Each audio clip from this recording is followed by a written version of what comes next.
Dear Instagram, since you seem to be enthralled with this outfit, let me show you how I made my favorite piece, the cape. The fashion layer of the cape is two half circles seamed together. This leaves an opening on what will be the center front. It also allows me to know where to start and stop when marking for the applique on the hem of the cape. I have a few admissions of guilt. First, this is made out of a terrible upholstery velvet material. And second, I did not let the fabric hang so I could reshape the cape before adding the applique. You heard me. I'm not doing this correctly. Or am I? Is there really one correct way to complete a garment? Or are we trained to shout into the void of the internet when someone doesn't employ a best practice for one reason or another? Regardless, I already know some of you will take issue with the fact that the hem will drop. But with my choice to make this cape a circle means that the hem will never be even anyway. That's just not how bodies are shaped. Which is why I didn't really bother in the beginning. I marked out even sections and drew the design that I wanted on the cape before sewing it on. Ah, the glorious sewing machine. You will help me in this quest, I think. I used a small zigzag and followed my chalked lines. I chose to do this with a ribbon because 1, it was cheap, and 2, it was easily accessible. I did find some cording in the correct colors, but who can afford that? Not me, I'm on a budget. The first run with my sewing machine was horrible. The fabric puckered under the ribbon and just looked deformed. Definitely not worthy of the inspiration for this project. It would cause a scandal. The children would cry. My reputation would be ruined. So I unpicked it. I have to save my reputation after all. Then I decided that the only thing I could do was to sew it all by hand. Remember when I said the fashion layer was a horrible upholstery material? That also means that it was really hard to sew through. Like bending needles hard. It took 30 minutes to do one tulip, and I had 21 more to do, plus whatever else I decided that I wanted. I couldn't spend 10 plus hours hand stitching applique onto this cape. I just couldn't. Not for me. This left me with one option: to use the machine, go slow and tension everything, and hope and pray I did not run over my finger. Eventually, I got it figured out. After all the gold was applied, it was time to incorporate some more Elsa themed designs, like the teardrop shapes around the neckline of the bodice on her coronation dress. Cause, that's what I'm making. And the fuchsia diamonds that are on my historical interpretation of the dress. Cause you saw that video, right? If you didn't, here's the link. The applique is the showstopper. Without it, it would just be another boring cape, but now it's frozen! At least to some people, I still think it's really subtle. I could just be blind. Now let's get to the construction of the cape. Starting with the piping. You heard it, I am piping this cape. I loved it so much on the bodice, I just couldn't resist. But before I can apply the piping to the cape, I need to make the collar. I used the collar from my basic doublet pattern for this. The one from the Modern Maker pattern books. Those are awesome. It took some crafty patterning because the doublet has an ingrown collar on the back, but it really wasn't an issue. Then I cut a circle into what became the neckline of the cape. It probably wasn't smart to cut through that many layers at once, but I did it. Off camera, I assembled the collar and then pinned it to the cape, making sure that the center backs were lined up. Once all the pins were in, I sewed that seam. Now, can you guess what time it is? Did you guess piping time? Good. I always knew I liked you. The piping serves two purposes here. One, to finish that edge nicely. Just so perfectly and cleanly that you just look so good. And 2, to make it easier to hand sew the lining in later. Because the piping is made out of the taffeta instead of the horrible upholstery material, I can actually get a needle through it.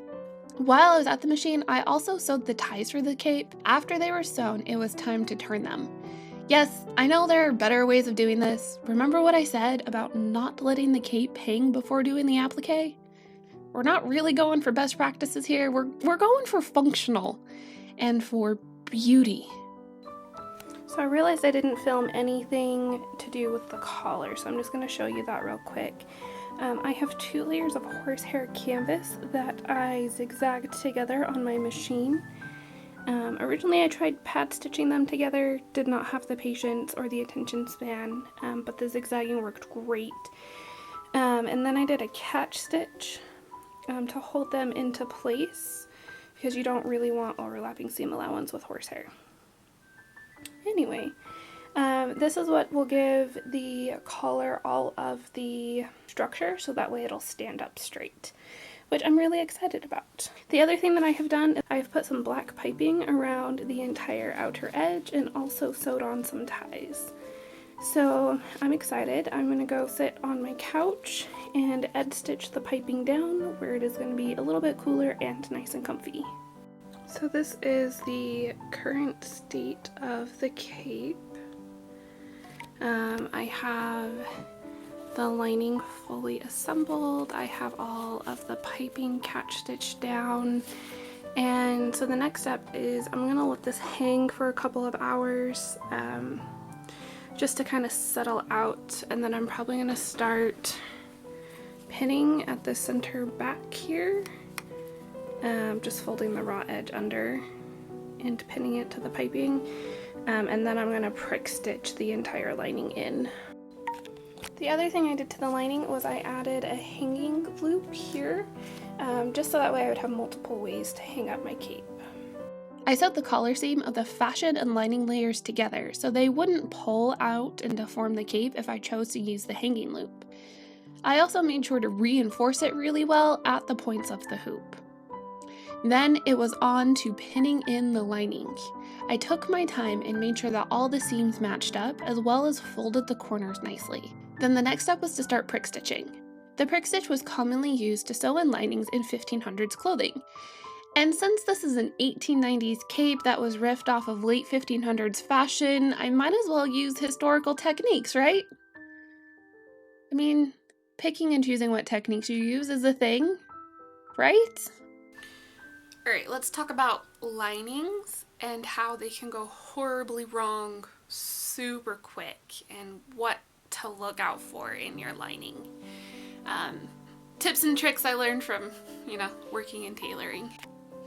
So the first thing I usually look for after I pin a lining in is if there's any rippling right here. And there's actually a lot, like right here there's a lot,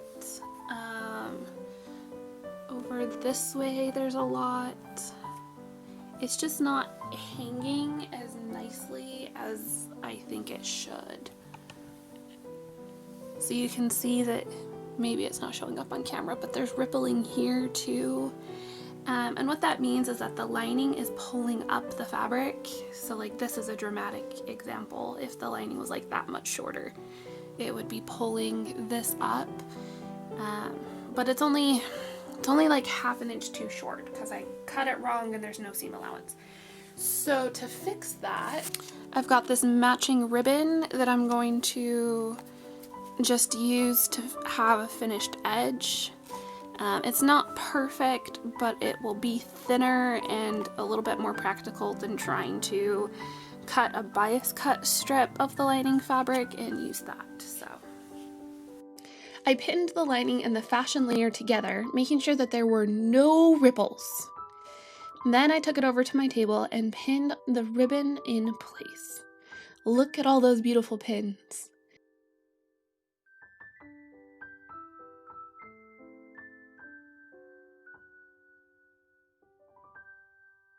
I ended up felling the ribbon to the lining and the cape, mostly because it was easier and it looked cleaner than the prick stitch. I'm also faster at felling than prick stitching, so there's that. What I did not account for was the amount of yardage in the hem of the cape and how long I would be sitting on my studio floor in a hyper-focused state, hand sewing.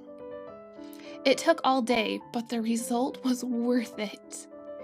At some point, I may add a hook and eye closure at the neck, but for now, I think the ties work beautifully.